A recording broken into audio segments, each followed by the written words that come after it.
your children, will understand that they are dying for a worthy cause. Long after the battle is over, their courage will be remembered and extolled. Remembered by who?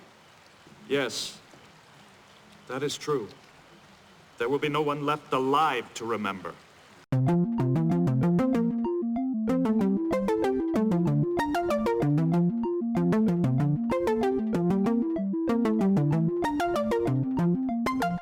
Hello everyone, welcome back to Fully Functional, a TNG podcast. I'm Maggie, joined by Jeff and Dory. Yo. Jeff and I are huge Star Trek nerds. Dory is a Star Trek novice, and we are taking her on our first journey through Star Trek: The Next Generation. Today we'll be talking about the second episode of Season 2, called Ensigns of Command. Original air date September 30th, 1989. And we actually have a preamble before we get into the recap today. So, Jeff, take it away. I have something to say. So, fun fact, just before I run off with that. Maggie, you were mentioning the last episode that you had no idea where the hell the title came from. It came from a poem, and ensign refers to the flag, not the rank. But, so this was actually the first episode shot for this season, despite the fact that the other episode aired first. And Will Wheaton was going to be on a film for the summer. I don't recall what the name of the film is. It was something not that important, really. Mm-hmm. And apparently what ended up happening is the producers told the agent, his agent, that they were doing the other episode first, the one that aired first, Evolution. Yeah. And they told him, hey, we know that you're booked for this film and you're not scheduled to be on the first week, but we're doing this You episode and we kind of need you, so need to get you here. I think the exact quote was something along the lines of, it's a Wesley-focused episode and it couldn't work unless we have you. And they, called him directly even to start telling him that. And apparently the producer was just flat out bullshitting because they knew that they weren't shooting this episode first. They knew that he could have been off this week. Oh. So they basically just wanted to fuck him over for the movie. The way that he describes it, and I quote, is, the message was very clear. We own you, and it was a move to sabotage my career. Yeah. Apparently this, along with other things, is one of the major incidents which led him to eventually want to quit the series. Yeah. That's fucked up. I know. So I wanted to bring that up because we were talking about Wheaton last episode, and we went into some of his development going forward, and he was actually excited about it, and he had warned them, and that he didn't anticipate a scheduling conflict at all, and they just came in and were like, nope, fuck you. Yeah, that's fucked up, man. Yeah, it is. I remember hearing something about that. I didn't realize it was this exact pair of episodes. Yep, real heartbreaking. Because, this episode, if you recall, doesn't even have Will Wheaton in it. Yeah. He's in it for, one scene. Oh, yeah, very briefly. Yeah. All right, with that, we should move on to the recap then. Okay, a lot happens in this episode. Oh, yeah. Okay, right at the beginning, Data is in a concert of a little four-piece band, and they are playing a song by Mozart. And it's very cute. And Data goes over to Picard and Dr. C to be like, oh, maybe go to the different show that I'm not performing in because maybe I'm not the best. And he says that the other performers have said that he lacks a quote unquote soul.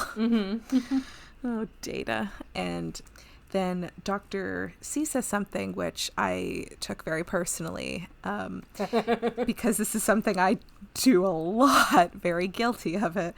She goes, Data, telling us why you are going to fail before you make the attempt is never wise. I'm like, wow. Thanks for calling me out so quickly, so early in the episode. Hey, take Star Trek's advice. This show calls me out so many times, and it's kind of rude at this point. How dare they? But at the same time, you're learning something about yourself, Dory. I feel very attacked. I take it very personally that Star Trek is calling me out before I was even born. but nice to know this is like universal problems. So, okay. Anyways, so right as the concert begins, Picard is called away because they have received a message from the Sheliak corporate. And so basically, they own a planet and there's a human colony down there and they're going to be arriving in like a few days, so they need the colony out. And so like whatever Federation ship is nearby, please just take these people or else they will, I guess, kill them. So but the space is planet's full of radiation, so they can't just send like anybody down. So they send down Data in a shuttle. So he arrives and meets these two people in which like they think, oh, it's probably pretty small, and then nope, this is a big colony. It's got like over 15,000 people, and we meet their leader who is actually dubbed by another actor the entire episode. Is it actually? Yeah, that's why he sounds weird. Okay, because like later on in the episode he has a couple of lines that I was like, is this like the audio? Is something going on with my Netflix? But okay, I did not realize that was dubbed. Wild. Okay, why did they use another person's voice? There isn't really a lot of info on that. Probably it's just that his lines were not delivered in a way that worked with sound, and they ended up having to overdub it. Oh, interesting. Okay, so the leader, his name is Goshevin. And yeah, basically this group, it's descendants of these settlers from this ship called Artemis that like left 93 years ago, and these are now their descendants. They've built this city that honestly really reminded me of like Tatooine from Star Wars. It's actually like, it's kind of a neat setup. They like have an aqueduct and, you know, people just living their lives. So, oh my gosh, we meet Artie, who like the fucking best. So this woman shows up, great hair, great outfit, and she immediately is like, hey, you're pretty cool. I like computers. You are a computer. Awesome. And she's got like a ton of questions, but you know, they don't have time for that. Basically, she has a crush on a computer. Yeah. She's pretty great though, if you take that part away. A little naive, but yeah. Yeah. So Data like tries to explain that, you know, the Sheliak are coming. They don't stand a chance, or a ghost of a chance, if you will. Does he say ghost of a chance? It's for like one person. No, he doesn't. I just because it's just, I don't know. All right. It just, I don't know. That's just what pops into my head whenever you're like, they don't have a chance. A ghost of a chance. Is that from something? Yu-Gi-Oh! What? Or like, well, okay, I actually haven't watched Yu-Gi-Oh, but they did it on the Yu-Gi-Oh! Abridged show, and they just kept having this one character say everyone doesn't have a ghost of a chance. I have a couple of friends who listen to this podcast who will get that. Dory, I don't want to insult you too much, but you're a third-rate duelist with a fourth-rate deck. Oh. The shade.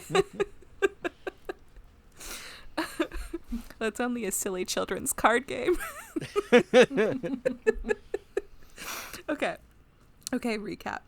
Okay, so Goshevin is like, okay, we're not going to leave because we put in so much time and effort and people died for our colony because our shit is worth way more than people's lives. And my grandfather was buried in that mountain. And it's like, nobody, like they'd rather, like, he's very much on the camp of they'd rather just die than live somewhere else. And so Data, it speaks with, he does, like, I guess it's sort of a little survey which he reports back to Riker, which I was very, like, not on the nose, but just very made me think of, like, a lot of what's going on in the world today. Yep. It just felt very accurate of, like, so Data spoke with 56 colonists. 10 of those refuse to believe a threat exists. 22 favor staying and fighting. 16 prefer negotiation or passive resistance. And then only 8 were willing to consider evacuation. Like, yeah, this episode is very very on point. when it comes Yeah. to a lot of controversy in like society. Meanwhile, they realize, like, back on the Enterprise, they don't have the manpower and they don't have the space. Like, they don't have the ability to bring people up, like that many people. So the Starfleet is going to send them a ship, but it'll take 3 weeks. So Picard is desperately trying to negotiate with the Shellyak of, like, we just give us, like, we're doing what you want, we're going to take the people, but you need to give us more time. But the Shellyak suck, and their background of, like, a fancy chandelier does not save them, and they will not budge. So Data has a discussion with Artie about, like, how do we convince people. Oh yeah, she kisses him, and it's, like, confusing why, but he makes, like, a billion faces, which was quite funny. Oh, okay, also, very random side note, but they did, like, a shot of the transporter room from, like, the platform, and that was an interesting shot. But so Picard coming in the transporter room, because meanwhile Geordi and Wes are trying, and O'Brien, is that O'Brien? Mm-hmm. Yes, yeah. He doesn't have any lines in this episode, though. Yeah. So basically they're trying to figure out a way to make the transporter work, because a lot of the systems are shut down because of the radiation. So Picard walks in the room, says, like, basically, how's it going? And then Geordi's like, it's going. And then Picard leaves. And it, you know what it made me think of? You know that, like, gif of Grandpa Simpson? Yeah. Walking in was it Maison Derriere? Yeah. Putting his hat and then walking right out. That's what it made me think of, just the in, out. So yeah, that's not going anywhere. So Koshevin calls a meeting where he's like, oh, yeah, I want to correct some misinformation and tell you the cold, hard facts. And which is, yeah, of course, like, that just, oh my God, all I kept thinking was, like, the fake news shit. Yeah. And it, like, made me angry. Like, I was, okay, like, last episode, I hated Paul, but, like, he didn't make me angry. He just, like, I just did not like him. Yeah. Yeah. Koshevin made me angry. Like, he made me like, so mad. And so Data so they decided to do sort of like a reverse psychology bit. So Data does a whole big speech, which I wrote down, and he sounds so much like a politician while he's doing this speech. Yeah, he's, like, bullshitting on purpose, and it's kind of predictable, but, like, real entertaining. Great, though.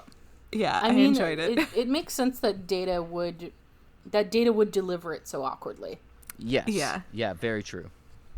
But the gist of the speech is that, he's not going to try to convince them to come with him, but, their sacrifice and, they're going to give up their lives for their land and honor, and all their children are all just going to, like, die also, and that's cool. And then Artie's like, but who's going to remember the children, basically. Mm-hmm. And Data's like, exactly, who will remember the children? And then Koshevin starts, like, a whole big, like, this is, so, like, we've worked so hard, blah, blah, blah, blah, blah. Our ancestors, what did they die? My grandfather. And then Artie's, like, done with his shit. And she's like, your grandfather's buried on the mountain. Everybody's grandfather's buried on the mountain. She doesn't say that part. But she's like, who's going to be left to bury you? And it's like, yeah, take that, Koshevin. So he basically, it's funny. He mentioned that the people elected him leader. And I was like, these people have very questionable judgment if they've elected this man to be their leader. So, like, and honestly, throughout most of this, I was just like, why do they need his permission to leave? Just go with Data. Yeah. They're just let him die. Honestly, just fuck him. Let him die on this planet. This is the planet he wants to die on. Let him. Yeah. Oh, yeah. So then they decide to do, like, a little side meeting with the two guys that they met at the beginning of when Data first arrived on the planet. And he's talking about shit. And then Koshevin, like, busts into Artie's house. And he's like, you thought you could talk about this shit around me, but you're wrong. And blah, blah, blah. And then he just, like, zaps Data, which is, like, what the fuck? Mm-hmm. Like, to me, that would be, like, a huge I mean, this man is a red flag to start. But, like, that would kind of make me more convinced to go with Data if to prove his point, he literally just like stuns Data. He zaps him with a thing. That's bad. That's not, oh, this is somebody I should definitely follow. What? Oh, so meanwhile, Picard and Troy are looking up this, like, the treaty with the shellac. Shellac. With the Shellac nails. They're looking up the nail crew and so to see how if they can, like, you know, find anything in there that they can use. And they find, you know, I'm going to fast forward a little to the end of this one plot. Even though it's all, like, related. I'll talk about that bit after. But, okay. So then Picard, they find a thing where, you know, if they can do, like, a third. Because, like, they will not budge. Just Shellyak are like, no, we're coming. So Picard's like, what if we get there's, like, a note in there that they can have a third party arbitration. So they were like, okay, fine. And then he's like, we choose the Grisellas. And they're in hibernation, so they'll be available in 6 months. And they were like, what? And then Picard shuts it down, and he just is like, now who has the power? Because I think Riker even was like, you enjoyed that. And Picard's like, you're damned right. So then the Shellyak are trying to call them back, but Picard is going to make them sweat.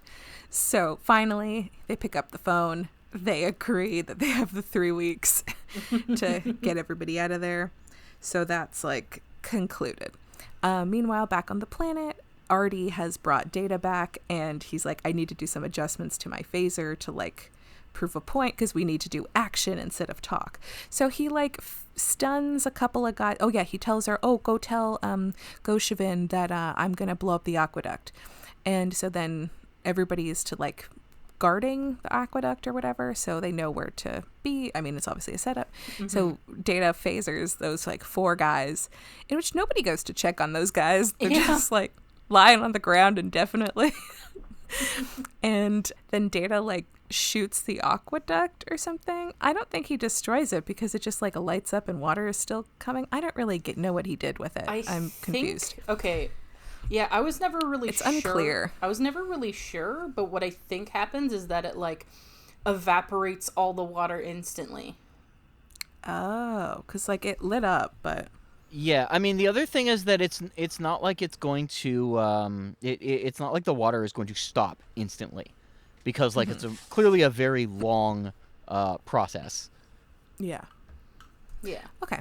So yeah, so his point with that was, he says to Goshevin, like, I am one person with one weapon, and I told you what I was going to do, and that's the amount of destruction I can do with one thing. When the Shellyak arrive, they're not going to give you a heads up.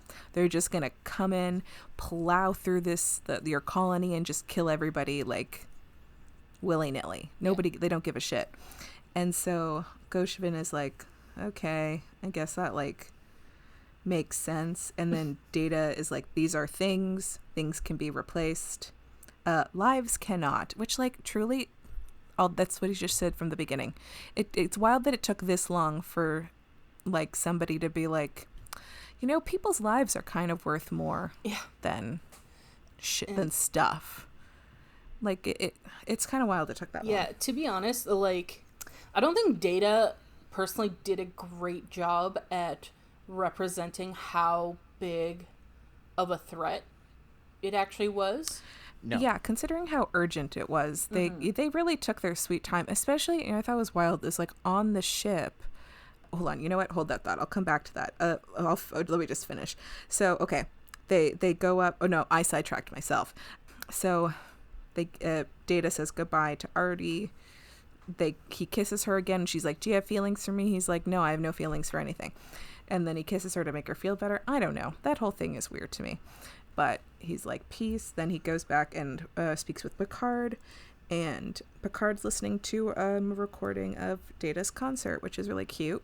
Yeah, okay. So they've had, like, what, 3-4 days sitting around trying to figure out a way to, like, delay this, and Picard only chose the last day to look through the treaty. Yeah, I was a little confused about that. Like, this feels like this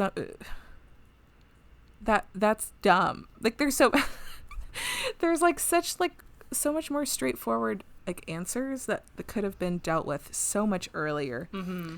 And they just didn't. Yeah. They took definitely the long road to get to this point. But yeah, the director was an asshole. The director of the Sheliak was an asshole. Mm-hmm. And Goshevin was an asshole.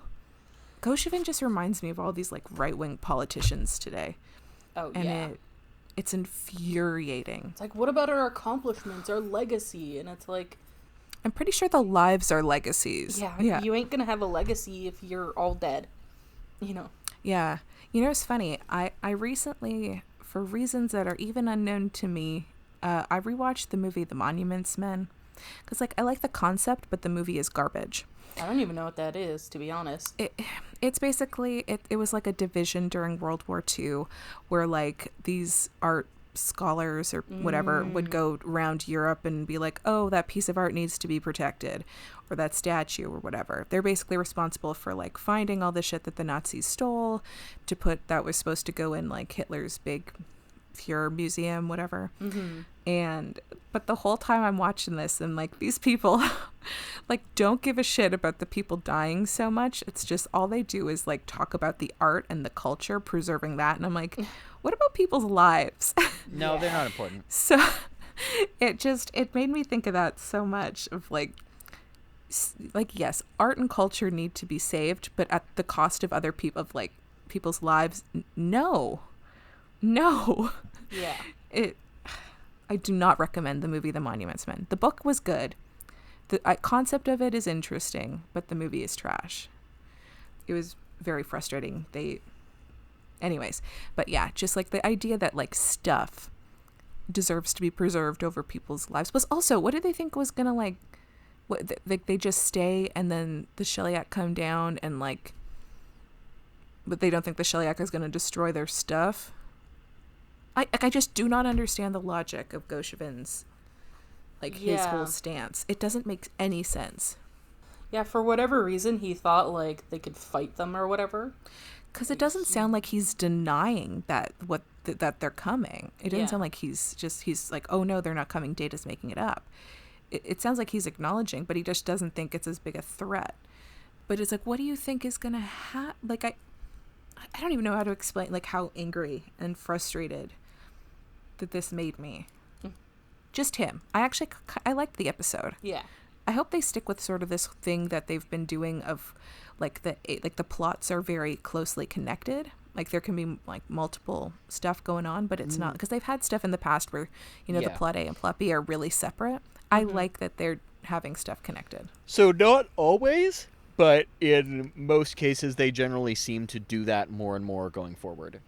That's good. I think they do a better job of, because some like in the past the A and B plots were just so disconnected and make no sense that like I truly always the B plot, like either they could be two separate things. This feels more balanced because it's all related to the same thing. I think it's actually because this episode was ordained. Because looking into what does that mean? Well, you see, if you look into the behind the scenes stuff, is a priest? No. If you look into the behind the scenes stuff for this episode, the exiled Dalai Lama from Tibet, his entire entourage went and visited the set while they were shooting because apparently they were all huge Star Trek fans.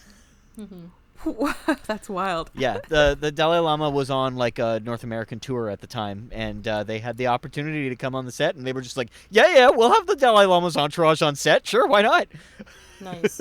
And I so there's love the idea that the Dalai Lama has an entourage. There's like a somewhat infamous photo of all of them posing with Brent Spiner, and he's just like in the middle, surrounded by monks. It's kind of awesome.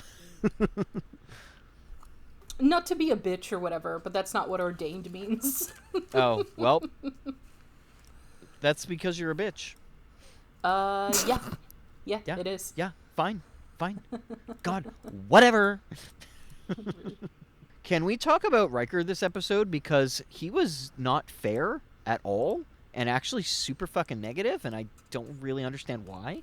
Yeah. Did anyone notice that? Like there's the moment that stands out the most to me, which is in the middle of the episode when Data calls him asking for help, and he's basically like, Data, figure it out. It's your problem to save these 15,000 people. What the fuck, man? Like, Yeah. That is not helpful at all. And like earlier on in the episode, he's like being kind of like dismissive and sarcastic, and I'm just like, is Riker just off today or what? Yeah, it sounds like he just doesn't want to deal with it. Yeah. You know what it is? Riker's mad that he wasn't invited to join the band. You know what? Yeah. That's probably correct. I could see I could see Riker being the one to try to play that on his bone. Yeah. There's 3 violinists and no bone. What? Yeah, like Yeah. come on, it's guys. pretty Like, unacceptable. Yeah. get your shit together. You can absolutely play Mozart on a trombone. For sure. That would sound totally... By the way, I sent the picture of Brent Spiner with the Dalai Lama and all the monks in the Discord chat. Oh my god, he like really just like blends in. Yeah. They also look so happy. That's so funny. They are. They're excited to be there. Oh my god, that's I don't know. adorable. I don't know which one's the Dalai Lama because I'm only Oh, familiar with the current one. He wasn't there actually. He wasn't he wasn't Oh. available to come on set when they were going to do it. But the entourage was all available, and they were just like, "Yep, we're good. We're good." Oh yeah. Oh, that's so cute. It is. It is. So yeah, it's sad that he's the only one who had to miss it. Yeah. I can't imagine that. Like, you are the spiritual leader of Tibet and of an entire religion, and you and your entourage sit and watch Star Trek. That's like if the Pope was like, "Hey, can I visit the set of CSI?" Dude, maybe he watches CSI. You don't know. Yeah.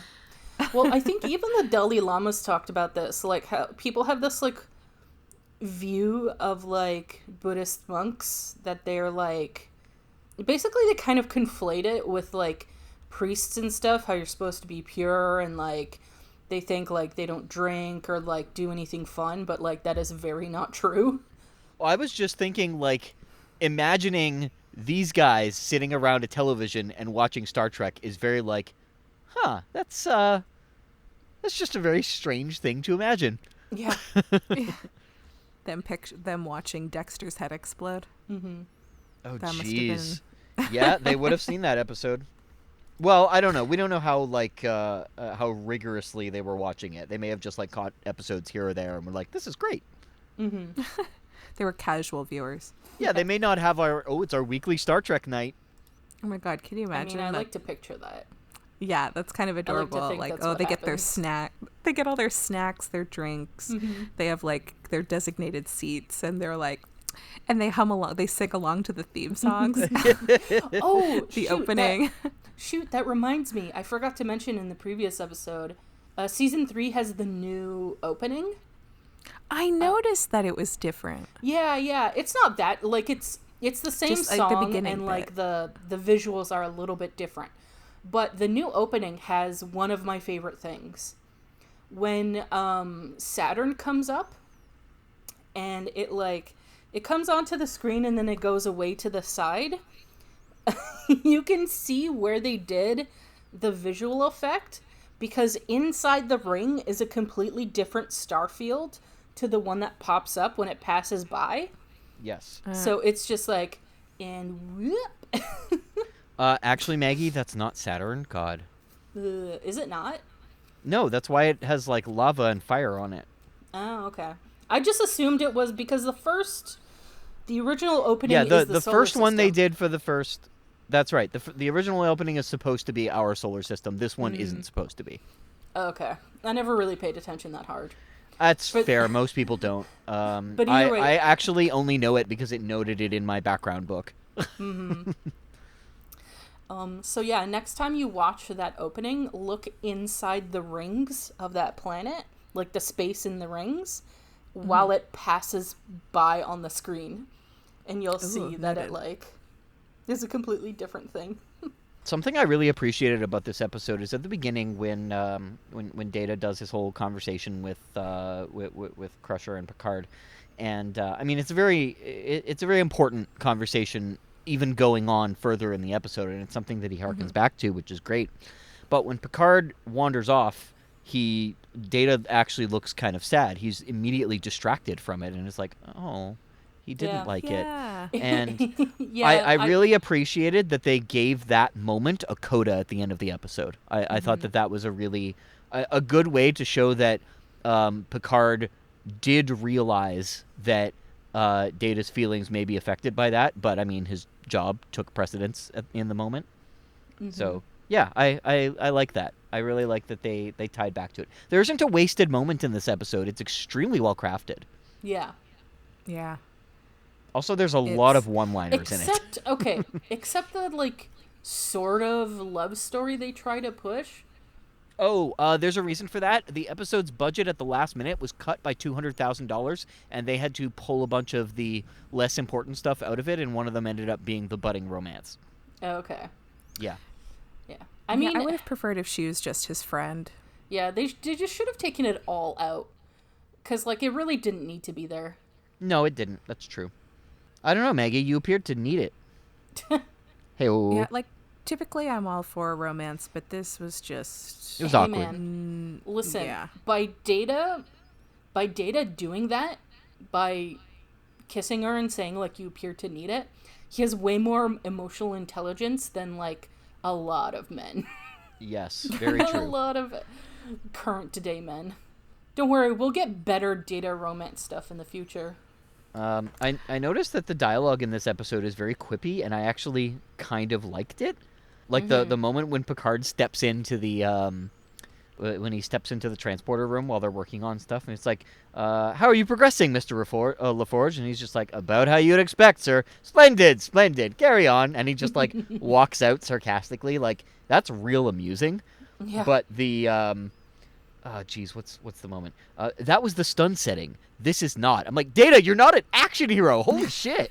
I really like that moment. Oh, yeah, me too. But there's a few moments like that in the episode, and I really appreciated it. I think the dialogue writing was on point. There's, I'm wondering, maybe if I should... No, whatever. I'll use it now. It's like, should I save this for my favorite line part? But, nah. When he first meets Artie, she's, like, all excited to meet him. And then she goes, what's your memory capacity? How many operations per second? I have a million questions. And then Data goes, I'm afraid I have no time to answer a million questions. I have a mission to accomplish. Yeah, the way he says that is so cute. Oh, he thinks she literally has a million questions. Oh, Data. Oh, and I also love when he goes back to her house and she's like, yeah, we don't have anything nearly as sophisticated as you.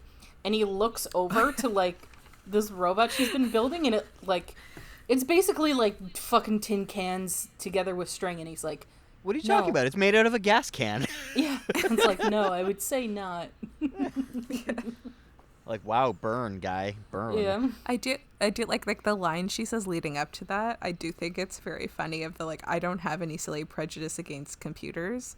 Like, full out just calling Data a computer. Yeah. But also, like, in general, like, do people have prejudice? Oh, I suppose there's people who don't. I can't remember what it's called. It was like people have prejudice against computers, actually. But I think there probably are people who is it called Luddite or something? People Yeah, who, like, Luddites. don't like technology. So maybe that is prejudice against computers. I don't know. I mean, she's fun. What's his nut? Goshevin had prejudice against computers. Yeah. Ugh. He instantly did not like Data. Yeah, and treated him as, like, not a person. Like, I kind of wonder, like, if somebody else from the team went down, would Goshevin been, like, convinced earlier? Or was he fully just being an absolute dick? Like, he was still just stuck on not leaving? Or if someone like Riker, Picard, honestly, any human on there, like, really could have anybody, just was he not listening to Data or just not interested because he was a android, or would he have done that to anybody who came down to that is try a very to get good them to question. leave? I feel like he might have been, like, a bit more receptive, like, not receptive, but, like, he wouldn't have Yes. like had his guard immediately up, but Maybe wouldn't have dismissed it so fast. yeah, but I think ultimately he'd be like, no, we're staying and fighting, like, don't you get it? It honestly didn't even feel like, oh, he wants to stay and fight. It kind of just felt like, no, he just wants to, like, sit there. Yeah. And Just sit in the town. And here's the thing, I totally get why, like, you did, like, there was a large cost to, like, creating this colony and creating a stable, like, you know, society and all that stuff. So I understand the resistance to want to leave it, or, like, you know, to just have these, like, strangers basically show up and say, like, hey, this place belongs to someone else, you gotta get out of here. But, I mean, it's like, they're literally telling you, like, no, dude, they'll fucking kill you. Like... Goshevin was trying to call squatters rights on a planet. Basically, yeah. He's like, well, I haven't seen them around here, so I guess it's ours now. Like, bro, that's not how that works. Yeah. And it's like, dude, I totally get it, but they will kill you. Like, they literally, without hesitation, will just fucking kill you. Yeah, it's also kind of funny to me because the whole point of, like, how, like, the way that this colony succeeded, like, the point was for survival, right? It's not for survival of stuff, it's for the survival, like, the aqueduct, it's all for the people. Mm-hmm. So the idea that just, like, oh, you don't want to sacrifice your home because or give up your home, not sacrifice, but, you know, leave your home because of what people, you know, sacrificed before, when, like, isn't it, they sacrificed so people could survive, Yeah. not so their stuff could survive. And now you're not willing to sacrifice to survive. Yeah. Yeah. And it's wild That's a that, good like, point. when Data also, like, brought up the kids, I completely thought more people would have been swayed by Data being like, okay, cool, you're like, your kids are just gonna be dead, like, you're just gonna let your kids die. I totally thought that would have convinced. I mean, if America's anything to go by. Oh, yeah, I guess that's true. But, I mean, I don't have kids. But, like, I would have thought if I did have kids and someone was like, yeah, if you don't do this very simple, like, very straight, not simple, but, like, very straightforward thing, of way of saving your family, like, I don't know, I wouldn't think twice. Just feel like, yeah, like, 'cause it's also, Data's not like some rando. He's literally a Starfleet officer. Yeah.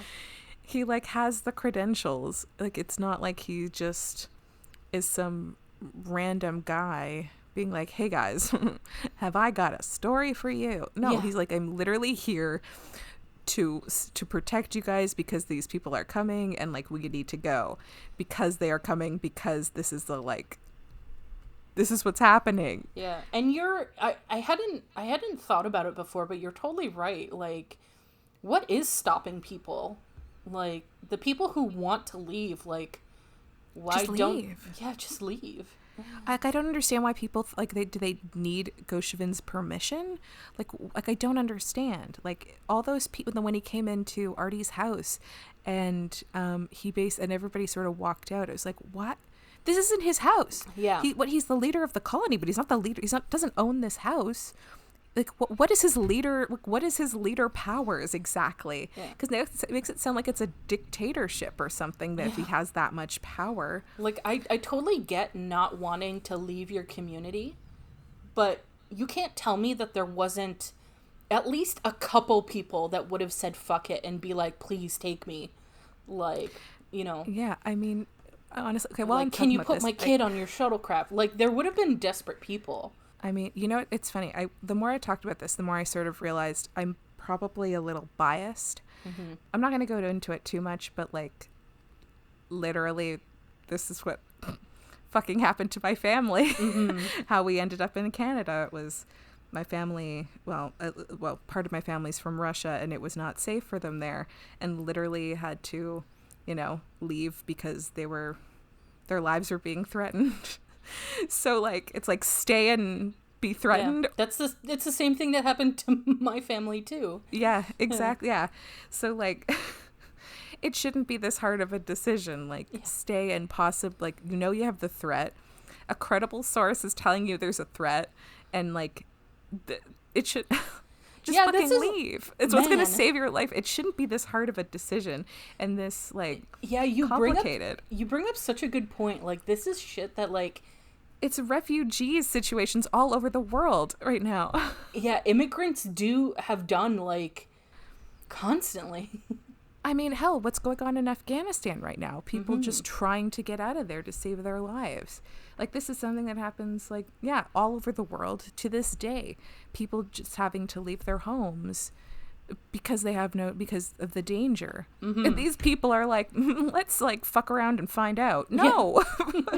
Get the fuck out. No vaccine for me, please.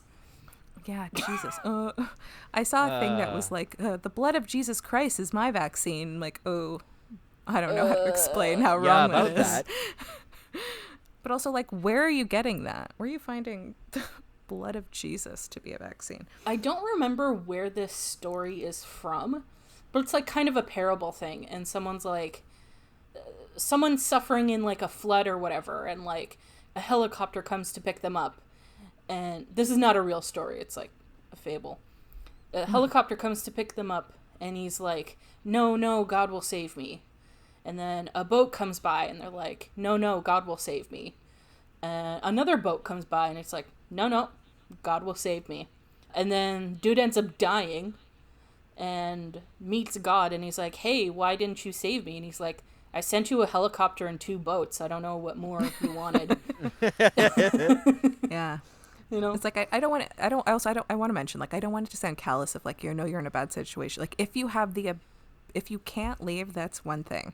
Yeah. But if you have the ability, if you're presented with an opportunity to leave and get to safety, then take it. And that's what, like, I'm more talking about for this particular situation, but just in general. Like, there's a lot of times where, people just, they don't have the money, they don't have the resources, they can't do it. And that's understandable. Yeah, and there's people that stay behind because it's like, listen, I'm the only one that can take care of my family, and there's no way to get them all out, and that kind of thing. For sure. And I totally get but, that. like, But that's not but what in this situation is. Yeah, this episode is purely they're given an out, and they're like, yeah, but our stuff. But the aqueduct. Like, the aqueduct. Oh, yeah. Because you're not going to get, like, water on another planet. Yeah, it's because, okay, like... Also, if they did it one time, they seem to be pretty resourceful people. Why can't they do it again? Like, you're so great, they sacrificed so much, so, like... Exactly. Well, because it was their parents and their parents' parents who again. did it. It's because... Like, that's how you honor them, is to continue, like, living. That's... And to do shit. Well, not honor, but, like... Yeah.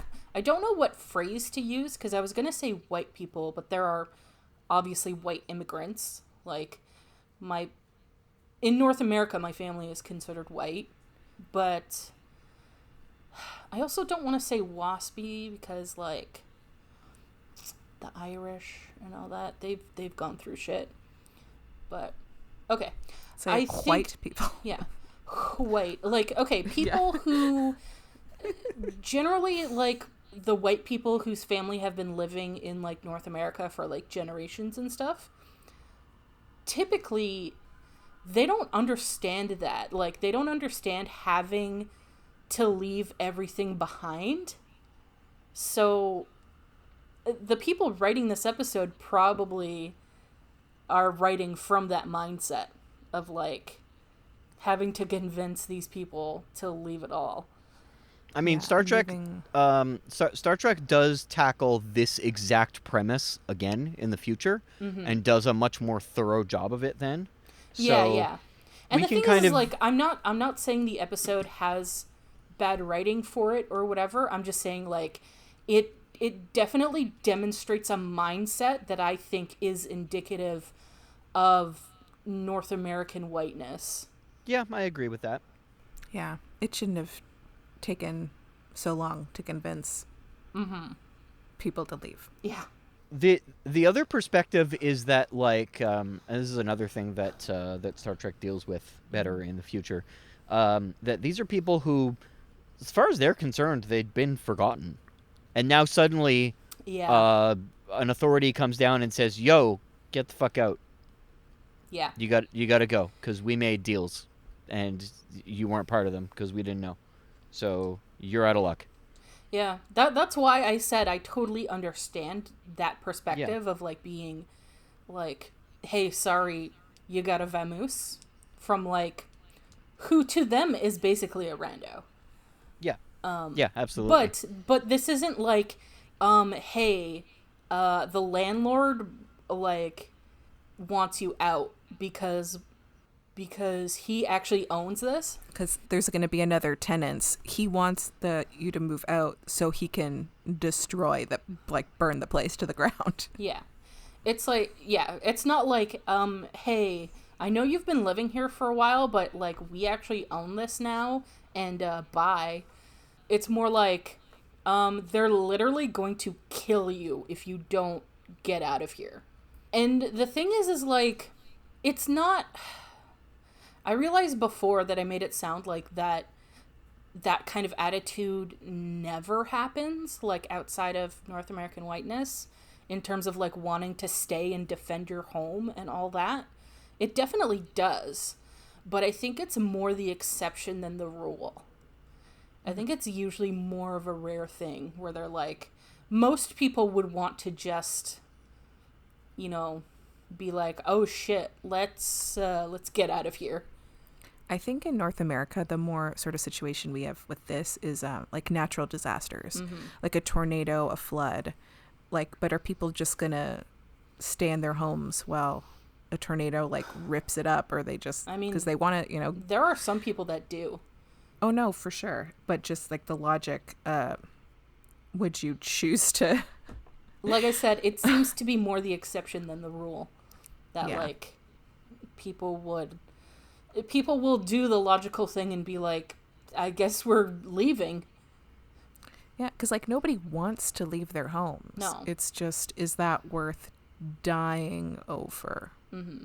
I would say no. I would also agree, no. I believe that is a perspective that I can get behind. Yeah. Yeah. And I totally understand that there are people in this world that it's like, no, this is my home. Like, I shouldn't have to leave my home and all that stuff. While, yes, you are correct. However, circumstances don't care about your home ownership. Yeah. Facts don't care about your feelings. Facts don't care about your mortgage. Yeah. It's wild that we got like two major assholes in this episode. Because we also got the director of the the Shellyak people. Yeah. Like, he was such a dick. I did enjoy, like, I mean, it's a very short conversation, but I did find it interesting about the, like, languages discussion that Picard and Troy had. How, like, you know, things can be misinterpreted if you're speaking other languages, which, honestly, you know what it made me think of? The episode with, what's his name? I can't remember his name. It's going to drive me fucking crazy. What happened in the episode? It was the deaf peacemaker. I can't remember Loud what his as a name Whisper. is. And it was Riva, yes. How he's like, we're gonna end this all by like, I'm gonna teach you a language even though you don't understand me. And then like this basically Troy proves kind of the issue I had with that ending was like, you're speaking two different languages. You can say, like, for her example, she said a word and Picard just was guessing all the options it could be, but then she's like, okay, but it could also be this, this, and this. So like you can misinterpret so easily and it takes longer for stuff to get across because, you know, if you don't know the languages, it just can make it more difficult. So you have to be very specific with language in order to get your point across, because if you don't, there's like, for certain situations, there's room for wiggle room. And which you don't want that if you're trying to make a very specific point. Yeah. Or trying to make something very clear. So. Yeah. And I really loved that this was, again, this was an episode like Picard solved with his words. Right? Like he solved it with his brain, and it's not like just punchy punch. Which is like not that Star Trek is like that, but that's what I appreciate about Star Trek is that, and especially about TNG, is that it is like a we're going to solve this problem with our brains and our words. Instead of pew pew. Yeah. Brains instead of phasers. Yeah. Brains before boom. Oh, I also wanted to say that you actually kind of got it on the prediction. Like, not Yeah, a little kind bit. of. Yeah, the AI The thing that people not- had to leave. Yeah, but you got it kind of backwards because you said Picard was going to negotiate with people to get people to evacuate, and that Data was going to negotiate with the AI or whatever. So it was reversed. Data had to negotiate to get people to evacuate, and Picard was dealing with the Shellyak, who were so rigid they they might as well have been computers. Yeah, basically. Yeah. But yeah, man, I was real close with the like people being forced off a planet. Yeah. Oh, that crazy left field was not so as left field as I thought it would be. Mm-hmm. Oh, I did find it amusing that the Data's moment of, do you consider your position so weak that it cannot withstand a debate? My immediate thought was like sea lions on Twitter. Yeah. Debate me. Yeah. Yeah. Debate me, bro. Like Data was transparently manipulative throughout that conversation, but it was on purpose, and I kind of appreciated that it was done so like blatantly obviously that it was very much in character with Data not really understanding how to do it. Yeah, and I did like that the citizen, I forget which one he is, Data says, like, because Goshevin calls him out on it, and it's like, you know, oh, how little you must think of us, and he's like, I was just trying to describe your situation in a way that would have an emotional effect. And the dude's like, and he tells it well. Yeah. You know, it's like, maybe Data was over the top and, like, clearly manipulative about it, but he's like... But that works. Yeah, and he's like, but he's actually making, like, great points. Mm-hmm. And, oh, there was something else I wanted to say about that. Oh, yeah, it's kind of a red flag when the dude's like, hey, listen, I want to clear up some misinformation and give you the real deal. And Data's like, hey, can I talk? And he's like, no. Yeah. Yeah. So Goshevin goes, I called this meeting to replace information with cold hard fact. And Data goes, I wish to speak. And Goshevin goes, no, leave now. And then that's when Data's like, do you consider your position so weak that it cannot withstand debate? It made me think of, you know, that meme of like the guy sitting at that table with like a poster board in front of him, and it's whatever, prove me wrong. Change my mind. Yeah, that's Steven Crowder, unfortunately. Don't worry, there are photoshops of that that place much better characters there. There's even a Picard one. Yeah. Oh. What did the original one say? I don't even remember at this point. Something about feminists. I don't know. Oh, yeah. Like, something, changed my mind. Yeah. Ugh. I love that Goshevin meme. sucks. I love that meme format, but I do get kind of sad that he's probably proud that he became a meme. Yeah, probably. What a dick. All right, let's move on to favorite moments or just anything you haven't had an opportunity to bring up yet. I really like the band. I want more music stuff. I'd love for them to do like a,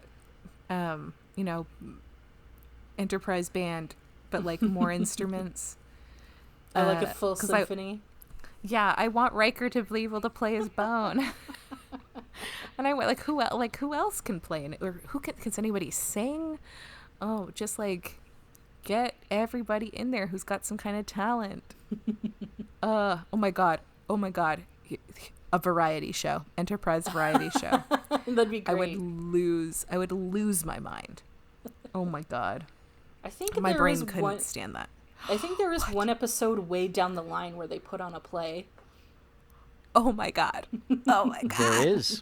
Yeah. It's far enough away that I'm sure you'll forget by the time we get there. Oh, definitely. Yeah. I mean, I have no doubt I will likely forget about this in a couple hours. My memory is so bad. Oh gosh. Man, I'd love a variety show. Like, why don't everybody's talents be? Ooh. Oh, What would Picard's talent be? I would assume like a Shakespeare monologue. Oh my god, is he the star of the play? Oh my god. You can't get a Shakespearean actor in there and not make him do the... I suppose he's not a Shakespearean actor. Yeah. Yeah, he's not Shakespearean actor in the universe of Star Trek.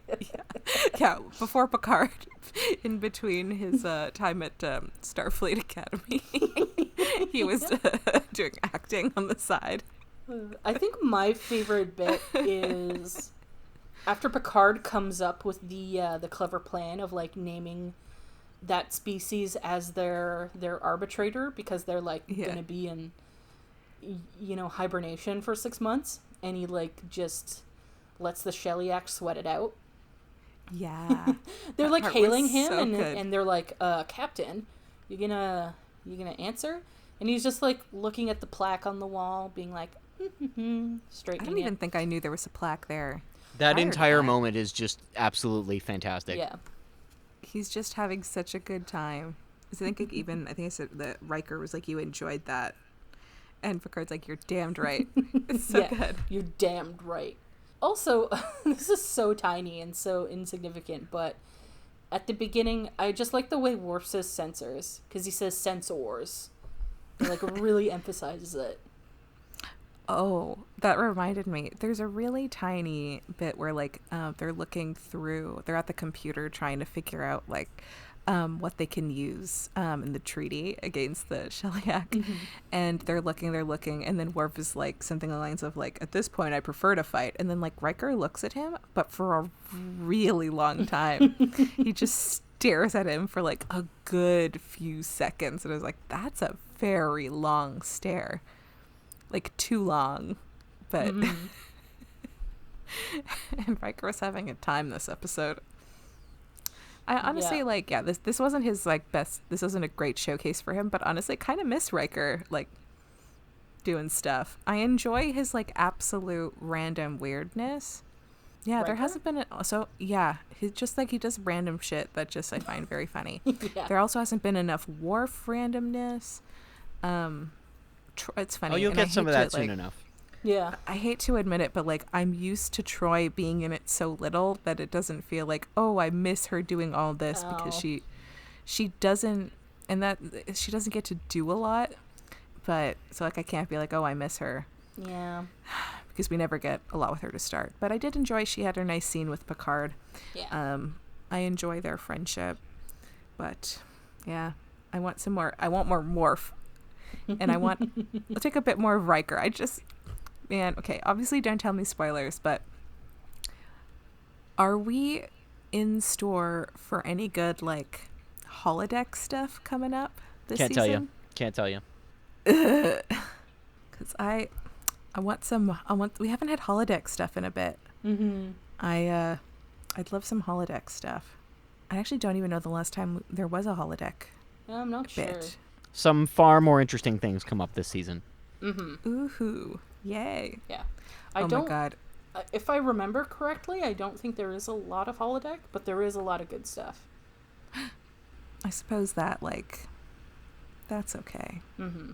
As long as there's, like, good stuff and holodeck stuff to make up for lack of holodeck stuff, that'll work. That's fine. All right, so let's move on to predictions. And actually, Jeff's going to take this one. Oh, yes. So, Dory, are you ready for the next episode? Yes. Okay, good. The next episode is called The Survivors. And, yep. And in The Survivors, the Enterprise encounters a planet inhabited by only 2 people, boomer grandparents. Huh. Take it away, Dory.